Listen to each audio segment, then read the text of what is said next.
Avocado ice cream. Ginawa ko lang homemade ice cream.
Avocado ice cream. Ginawa ko lang homemade ice cream.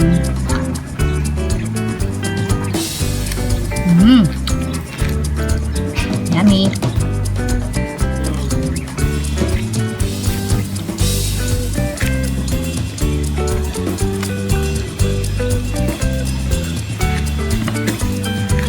Sarap.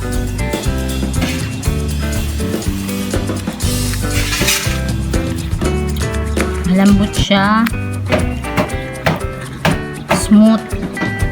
Nilagay ko dito ay all-purpose cream, milk powder, evap milk, and condensed milk, and whipping cream.